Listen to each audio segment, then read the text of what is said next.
Internet constitue un milieu dangereux pour chaque personne, qu'elle en soit utilisatrice ou non, en raison de ses caractéristiques. Internet est universel, il est accessible partout dans le monde et il n'oublie rien. Chaque trace numérique est conservée. Réciproquement, le danger vient souvent aussi des enfants eux-mêmes qui n'ont pas conscience des conséquences néfastes de leurs actes. On le voit avec les phénomènes de harcèlement scolaire, par exemple. En dehors des hypothèses paroxystiques de pédocriminalité qui seront évoquées par la suite, il est possible de constater donc des failles dans la protection préventive globale du mineur sur Internet. Et après ce constat, on envisagera des pistes de réflexion et des propositions visant à renforcer l'effectivité de cette protection. Donc, en premier lieu, le constat est celui de nombreuses difficultés rencontrées par le mineur pour se prémunir des dangers que représentent les outils numériques, ainsi que de l'insuffisance des moyens actuels de protection. Est en jeu son intégrité physique, ainsi que la protection de ses droits et libertés, tels que le droit au respect de la vie privée ou encore le droit au respect de ses données personnelles. D'une part, les dangers que représente Internet pour le mineur sont susceptibles de prendre différentes formes. Le mineur peut être une victime passive qui subit une atteinte provenant de l'extérieur. C'est l'exemple topique de la diffusion non consentie d'informations personnelles ou de photographies le représentant sur les réseaux sociaux. Et en effet, en pratique, il est rare que les enfants s'assurent avant toute publication d'une image que la personne sur laquelle elle est représentée donne bien son consentement, à la fois pour sa captation et pour la publication sur les réseaux sociaux. Donc en général, les enfants découvrent ça a posteriori. Et ça peut conduire à des conséquences graves, allant jusqu'au suicide, au regard notamment de l'importance de la réputation numérique ou irréputation, qui est de plus en plus importante chez les enfants. Le mineur peut également participer inconsciemment à son propre défaut de protection, notamment à travers les paramétrages de confidentialité des réseaux sociaux qu'il utilise. Donc ces derniers sont par défaut très permissifs, et par eux, le mineur consent à des atteintes portées à son droit au respect de la vie privée qui peuvent être légales si les conditions autour de ce consentement sont réunies. Le danger pour l'enfant peut également résider dans l'absence ou l'insuffisance de ses connaissances quant à la portée réelle de ses actes sur le net et quant aux conséquences du consentement donné aux atteintes portées à sa personnalité. Par exemple, le mineur qui s'inscrit sur un réseau social consent aux conditions générales d'utilisation et à la politique de confidentialité du site. Et par là même, il conclut un véritable contrat qui entraîne des obligations juridiques. Or, les informations qui lui sont données dans ce contexte se révèlent souvent parcellaires et surtout sont rédigées dans un langage souvent inadapté à son jeune âge. Le danger est en outre accentué par les moyens mis à la disposition des internautes pour porter atteinte aux droits du mineur qui sont spécifiques au numérique. En particulier, on pense à l'anonymat et au pseudonymat. Donc l'anonymat peut encore encourager les atteintes grâce à une impression d'impunité des auteurs, alors même que la création de délits numériques par le législateur est susceptible d'avoir, lui, un effet dissuasif. Et en effet, la technique de l'anonymat rend plus difficile, voire impossible, l'identification des auteurs, et donc l'action en justice visant à la réparation du préjudice causé aux mineurs peut être aussi compliquée. D'autre part, donc les moyens existants dans la législation française et européenne pour prévenir ces atteintes se révèlent souvent peu efficaces. La protection préventive du mineur est en premier lieu assurée juridiquement par son incapacité d'exercice de principe.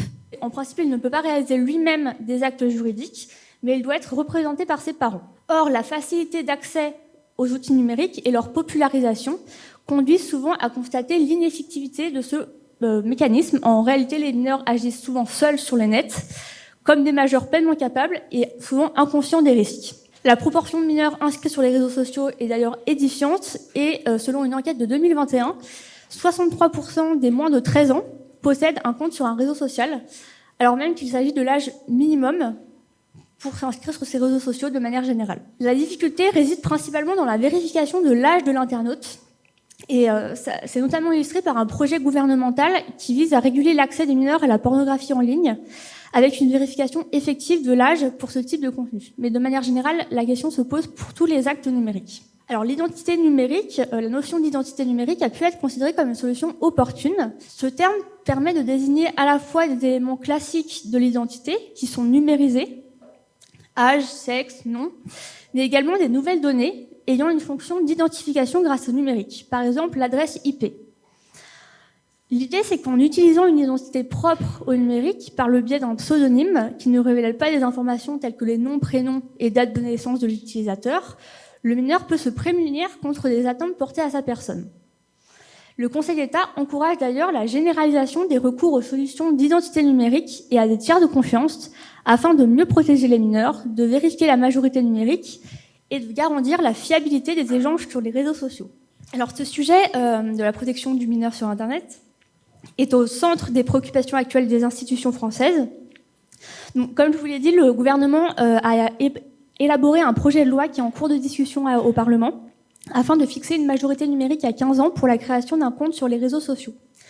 Donc en fait, l'idée, c'est que les fournisseurs de services en question se verraient obligés de refuser l'inscription à leur service des mineurs de 15 ans, donc il faut entendre moins de 15 ans, sauf si l'autorisation de cette inscription est donnée par l'un des titulaires de l'autorité parentale sur le mineur. Et ces fournisseurs devraient également recueillir dans les mêmes conditions et dans les mêmes délais l'autorisation expresse de l'un des titulaires de l'autorité parentale relative au compte déjà créé et détenu par des mineurs de 15 ans. Donc ça a vocation à s'assurer que tout mineur qui s'inscrit sur un réseau social a bien reçu l'autorisation de ses parents. Et effectivement, ça pourrait jouer un rôle en termes de prévention. Donc, en second lieu, après ce constat, il convient de s'interroger sur les solutions envisageables pour assurer l'effectivité de la protection préventive du mineur.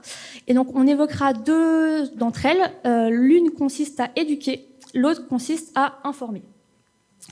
Donc, d'une part, la protection préventive du mineur doit passer par une éducation numérique adressée à tous les utilisateurs et particulièrement aux mineurs. Cette éducation a vocation à s'adresser tant aux victimes potentielles qu'aux auteurs potentiels d'atteinte à leur personne pour éduquer tout le monde. Face au phénomène d'exposition de soi, de surpartage numérique, de dévoilement de tous les pans de sa vie sur les réseaux sociaux, il convient de sensibiliser les enfants aux conséquences numériques de leurs actes pour les protéger contre leurs propres actions. Cette éducation pourrait se faire dans les écoles, ce qui est déjà le cas, mais il faudrait les renforcer dans le cadre des cours d'éducation numérique pédagogique. Le comité des ministres du Conseil de l'Europe a déjà insisté aussi sur la nécessité d'une culture numérique des enfants, tandis qu'un psychiatre, Serge Tisseron, qui est spécialisé dans l'enfance, évoque également un droit à une éducation au numérique. La protection préventive peut également passer par la sensibilisation sur les devoirs incombant à l'utilisateur afin de prémunir les atteintes et faire prendre conscience aux enfants de la gravité de leurs actes. Donc ça, on s'adresse aux enfants qui sont auteurs d'atteintes. Donc, tel est notamment le cas en matière de cyberharcèlement, qui sera évoqué par la suite, et pour lequel les élèves doivent être informés des sanctions dans une visée dissuasive. Il s'agit ici d'un apprentissage de la citoyenneté numérique, selon les termes employés par le Code de l'éducation. D'ailleurs, dans cette optique, le ministre de l'Éducation nationale a présenté début 2023 une série de mesures qui s'inscrivent dans le cadre de la stratégie numérique pour l'éducation 2023-2027. Et il y a aussi un rapport datant de 2022 consacré aux droits de l'enfant du défenseur des droits, qui recommande une sensibilisation des auteurs, des enfants et parents aux problématiques liées au cyberharcèlement et la mise en place de modules obligatoires d'éducation au numérique à destination des élèves dès l'entrée au collège, portant entre autres sur les droits numériques des mineurs. On peut également citer la journée pour un Internet plus sûr, qui a été mise en place au niveau national depuis 2004 et qui vise précisément à sensibiliser enfants et familles au bon usage du numérique. D'ailleurs, à l'occasion de cette journée, la CNIL a insisté sur la nécessité de responsabiliser les mineurs. D'autre part, l'une des solutions pourrait résider dans le renforcement de l'information des mineurs concernant leurs droits dans l'univers numérique et les conséquences de leurs actions en ligne. Donc la CNIL a émis des recommandations en ce sens à destination des fournisseurs de services en ligne pour qu'ils mettent à disposition des enfants des informations qui soient adaptées à leur âge. Donc notamment, les enfants en fait, doivent être en capacité de comprendre ce qui leur est communiqué. Et donc le jargon juridique qui est employé devrait être revu pour que les mineurs puissent comprendre en fait ce à quoi ils consentent. De plus, la loi confortant les principes de la République, qui date de quelques années, prévoit que les utilisateurs âgés de moins de 15 ans doivent, dès leur inscription sur un réseau social, être avertis par les titulaires de l'autorité parentale des risques juridiques auxquels ils s'exposent en cas de diffusion par le mineur de contenu haineux. Donc on voit ici que le législateur favorise la pédagogie et fait la promotion d'une utilisation civique et responsable des services offerts par ces plateformes. En conclusion, le cadre général qui vient d'être posé conduit à nuancer l'effectivité de la protection préventive du mineur sur Internet. Des solutions doivent être trouvées, mais il convient de souligner la prise de conscience institutionnelle en la matière, tant française qu'européenne et internationale. Ces prochains mois en particulier sont porteurs de nouveautés, avec tous les projets de loi que j'ai évoqués. Malgré cela, la protection du mineur devrait toujours être mise en balance avec la nécessité de lui reconnaître aussi une autonomie progressive à mesure qu'il grandit. L'idée, au fond, est de lui donner les outils afin qu'il se protège lui-même et qu'il dépende de moins en moins d'autrui pour ce faire. Ce qui se passe sur les réseaux sociaux numériques, notamment dans la population adolescente, ça se passe aussi dans la vraie vie, donc dans la vie incarnée. J'utilise ce mot-là parce qu'on ne sait plus trop comment appeler ça finalement, parce que le virtuel c'est réel, mais donc du coup la vie en chair et en os, quoi, on va dire.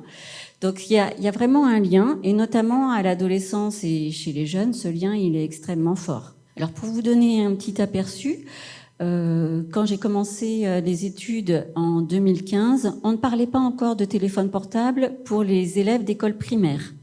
Aujourd'hui, quand on travaille avec les écoles primaires, on a un élève sur deux, entre le CE2 et le CM2, un élève sur deux a un téléphone portable. Il n'est pas toujours connecté à Internet, mais il en est déjà muni. Et on sent, quand on discute avec eux ou avec elles, que déjà, ça fait quelque chose. C'est-à-dire qu'ils voient, ils font des choses qui les dépassent complètement et qui les déstabilisent.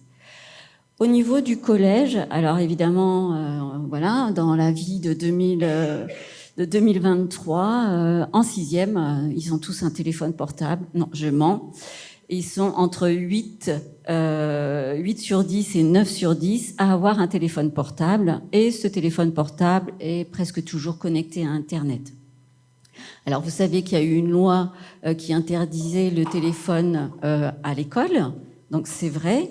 Mais ils utilisent le téléphone beaucoup. Et quand on leur demande avec quelle proportion, ils sont 6% de ces 8 sur 10 à nous dire qu'ils l'utilisent pas très souvent. Tous les autres l'utilisent souvent, à très souvent, voire de manière permanente, voire bien sûr à l'école, parce que si on se fait pas choper en flag, on continue.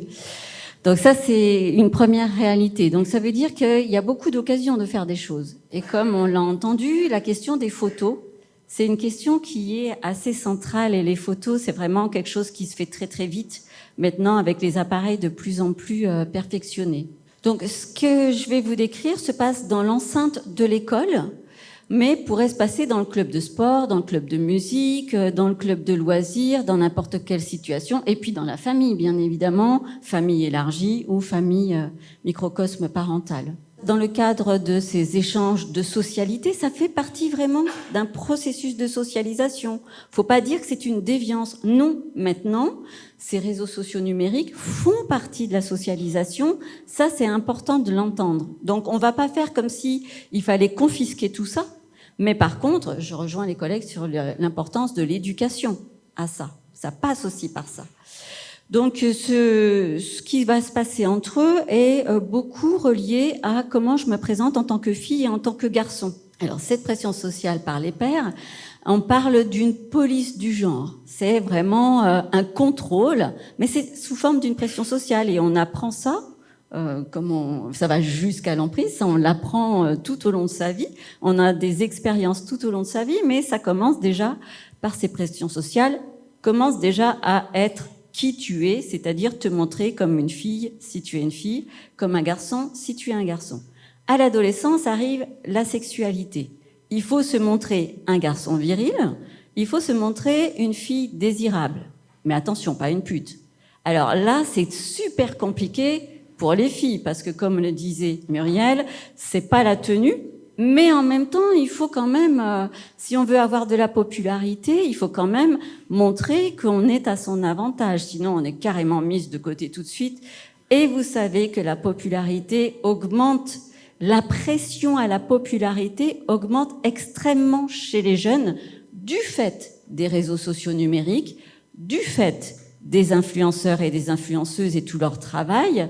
Et il faut quand même savoir que les jeunes reçoivent des rémunérations ou des gratifications financières parce qu'ils réussissent à avoir beaucoup de followers. Il y en a qui nous disent qu'ils ont plus de 1000 followers. Donc vraiment, évidemment, ils les connaissent pas tous. Donc vous voyez un petit peu quand une photo est postée à leur insu, ça va inonder 2000 personnes qui vont pouvoir envoyer des moqueries et des messages haineux. Donc voilà, sur ces photos, c'est important. Il y a une continuité donc entre la vraie vie et ce qui se passe sur les réseaux sociaux. Je vous donne un exemple. Le pire pour un garçon, c'est d'être pris en vidéo en train de se faire gifler par une fille. Parce que ça, c'est la honte totale pour un garçon, bien sûr, de montrer sa vulnérabilité face à une fille. Et là, il va se faire moquer par tout le monde dans le collège et par tous ceux qui seront dans ces réseaux. Ça peut aller beaucoup plus loin quand on va aborder l'histoire alors la pornographie, effectivement, ça c'est un vrai problème, parce que dans les premières études, la pornographie, déjà on ne pensait pas forcément à poser la question aux jeunes. Est-ce que tu consultes de la pornographie? Puis on a des sixièmes, on se dit mais si on leur pose cette question-là, c'est quand même un peu intrusif. On se sent mal à l'aise à parler de ça avec les jeunes. Donc on l'avait pas mise dans la première étude. On l'a mise dans la deuxième étude, mais d'expérience, les enseignantes ou les chefs d'établissement, les CPE dans les établissements scolaires de collège, ils nous disent qu'il y a déjà de la pornographie qui circule, déjà même en sixième, et souvent c'est une découverte, même avant, c'est une découverte un peu bouleversante pour les adultes des établissements scolaires. Mais là, on a posé la question dans notre dernière étude, et oui, la pornographie est consultée massivement sur Internet. Et ils se diffusent effectivement pas forcément des vidéos capturées entre eux, mais sur leur téléphone portable vont arriver des vidéos pornographiques que leur balancent les copains, sans qu'ils le souhaitent. Et bien sûr, là aussi, il y a un effet de vulnérabilité, puisque j'ai pas forcément envie d'avoir ça, je ne suis pas forcément prêt ni prête à recevoir ça, mais si je fais la prude ou la personne qui est pas en capacité de réagir, encore une fois, je vais me faire mettre à l'écart. Donc là, il y a une vraie pression sociale de socialisation. Quand on demande qui a fait quoi en termes de violence sexiste, cyberviolence sexiste ou sexuelle, on a presque toujours la même composition. La moitié, c'est un garçon seul qui a fait l'acte.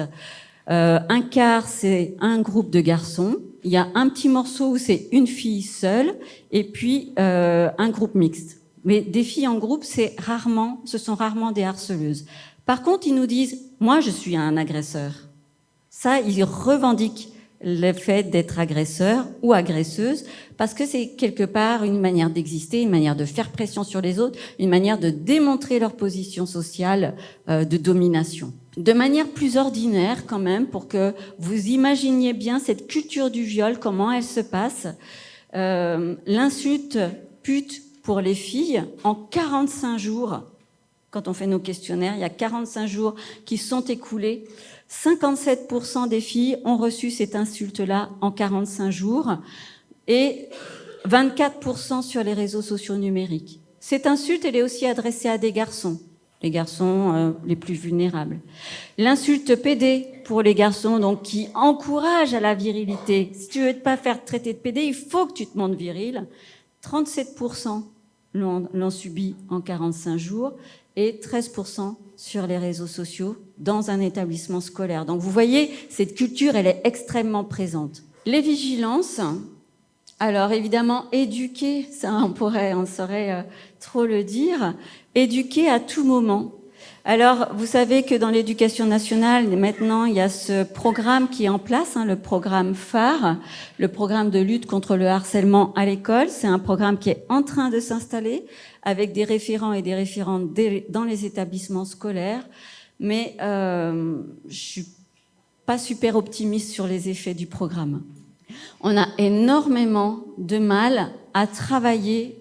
Parce que j'allais dire à Margot, oui, mais il faudrait encore que quelqu'un prenne en charge l'éducation numérique. Il faut que quelqu'un prenne en charge l'éducation médiatique, l'esprit critique, etc., etc. L'égalité. Ça fait des années qu'il y a des programmes pour l'égalité dans les établissements scolaires et que l'égalité, elle est extrêmement faible en réalité dans ces établissements scolaires. Donc finalement, qui fait quoi? Ce serait déjà bien de savoir ça. Et puis les enseignants ont déjà leur programme. Il y a déjà une forte pression qui pèse sur eux et sur elles. Donc, qui va faire quoi?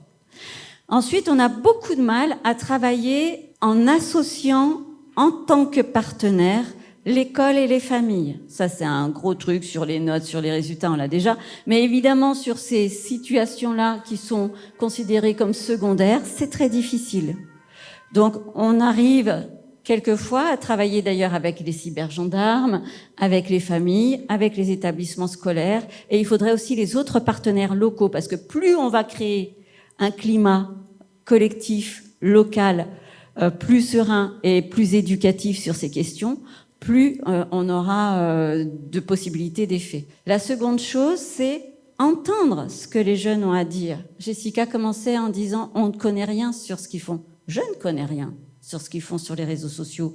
Mais pour connaître, il faut parler avec eux. Et à l'adolescence, c'est pas toujours facile de dialoguer. Donc il faut vraiment parler quotidiennement, précisément avec eux et avec elles. Tiens, qu'est-ce qui s'est passé pour toi? C'est un moment de la vie. C'est un moment de la vie de tous les jours pour eux et pour elles. Donc il faut s'en saisir, il faut qu'ils nous racontent ce qui s'est passé, comment ça s'est passé, ce que ça leur a fait. Et puis bien sûr, ne pas oublier d'activer les contrôles parentaux. Merci.